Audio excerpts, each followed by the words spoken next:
A World of Chess, Its Development and Variations Through Centuries and Civilizations by Jean-Louis Cazot and Rick Knowlton. The familiar game of chess is just one variety of a fascinatingly diverse family of games. Many have cropped up over the past 15 centuries, and several chess variants are still very popular and played at high levels. In 400 pages with over 400 black and white illustrations, this book includes the most up-to-date historic findings along with clear and accurate instruction on how the games are actually played.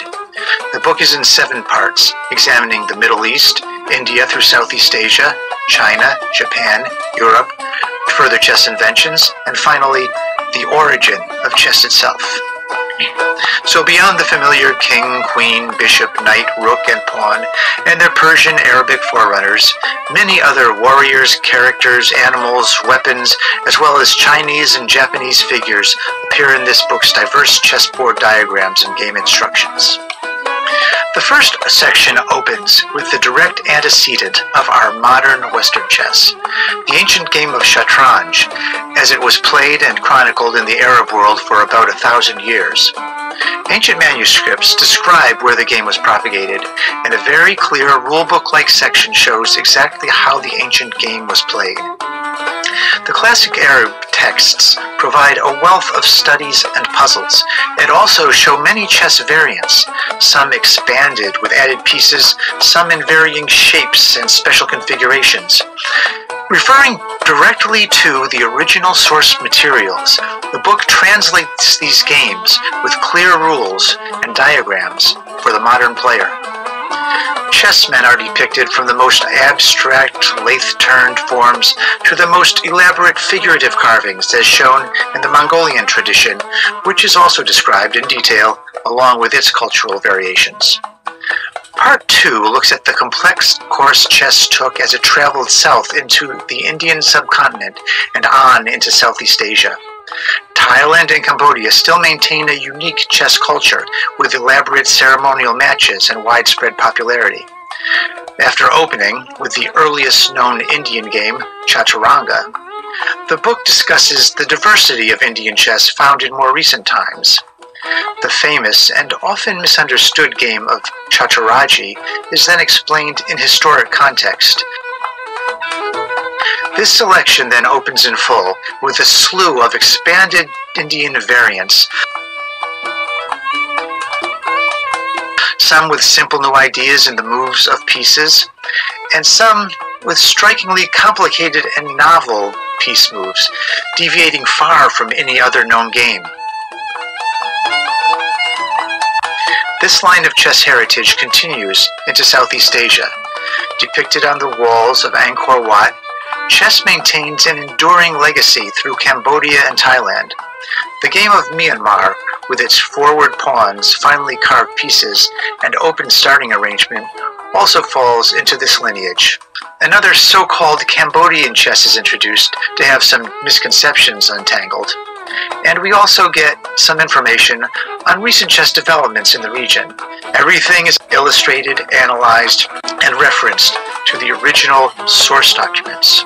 The next section looks at chess in the great sphere of Chinese culture.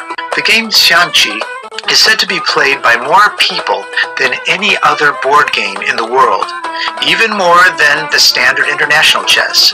There are so many Chinese around the world and so many play this game.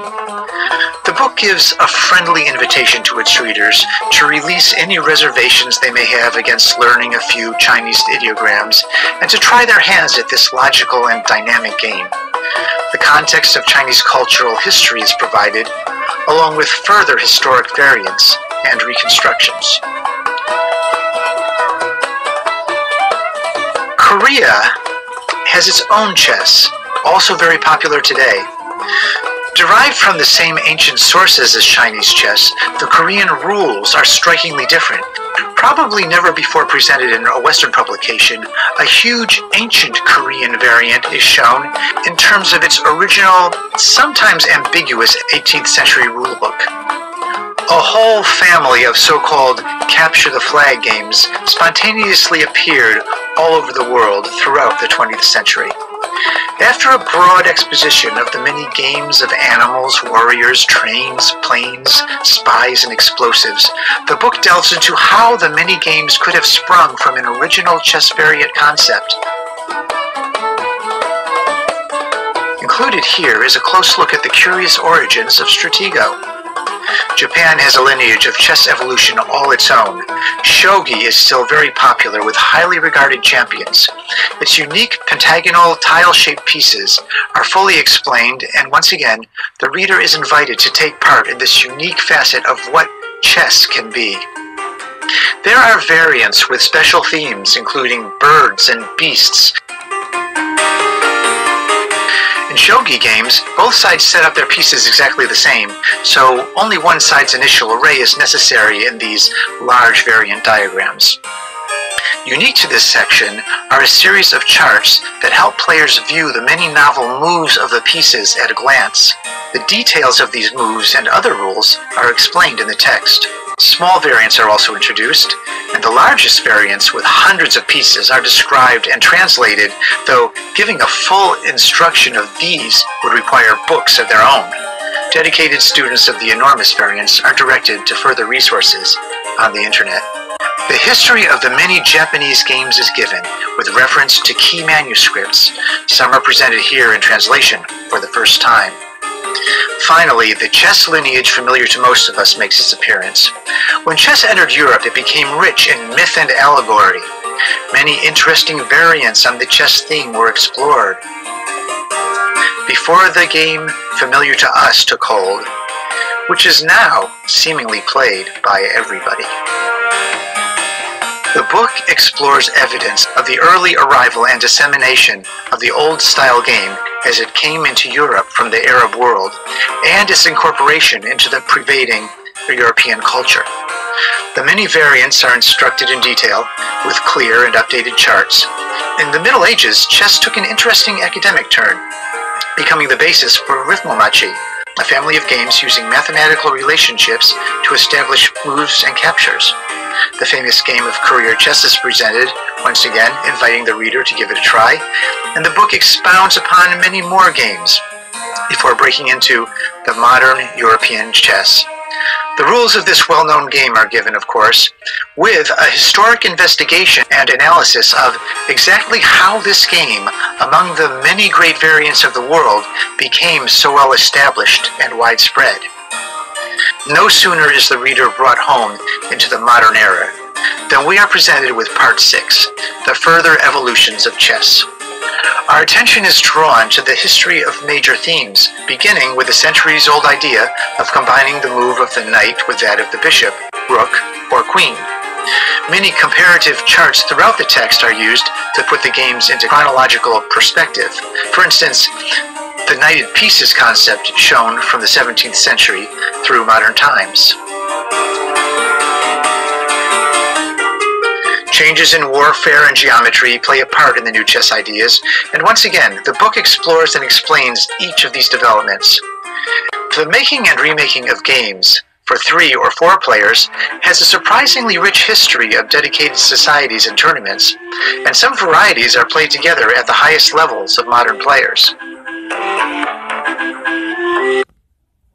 Shown from the 17th century through modern times. Changes in warfare and geometry play a part in the new chess ideas, and once again, the book explores and explains each of these developments. The making and remaking of games for 3 or 4 players has a surprisingly rich history of dedicated societies and tournaments, and some varieties are played together at the highest level. Remaking of games for 3 or 4 players has a surprisingly rich history of dedicated societies and tournaments, and some varieties are played together at the highest levels of modern players. Geometry play a part in the new chess ideas, and once again, the book explores and explains each of these developments. The making and remaking of games for 3 or 4 players has a surprisingly rich history of dedicated societies and tournaments, and some varieties are played together at the highest levels of modern players. Finally, chess possibilities are unleashed, taken into further dimensions and realms of pure fantasy. After this enormous world tour, Part 7 finally settles into the ultimate question. When, where, how, why, and by whom was chess first invented? This section begins with a broad review of many world myths of chess invention, finally giving over to the modern scientific study begun late in the 17th century. The book launches into an updated study of its own, compiling all the best research to date, considering the written and archaeological record, the existing ancient game cultures, and finally, the philological concepts of one game evolving into another, finally summing up this investigation as the text reaches its conclusion. What a trek through chess and recreation. A timeline at the end helps put the many advents of chess history into chronological context, and the notes referred to throughout the text are a very important addition. 25 pages covering everything from incidental clarifications to extended translations from original historic manuscripts. 5 pages of bibliography will be invaluable to the dedicated researcher, and you've got to love a good index. This 10-minute video can barely touch on the seemingly endless legacy of chess presented in these informationally rich 400 pages with over 400 illustrations. Truly a monumental research, yet pleasant to read. This is a genuine invitation to enjoy chess in the broadest possible sense. Recommended to be purchased in the dedicated website, aworldofchess.com. In these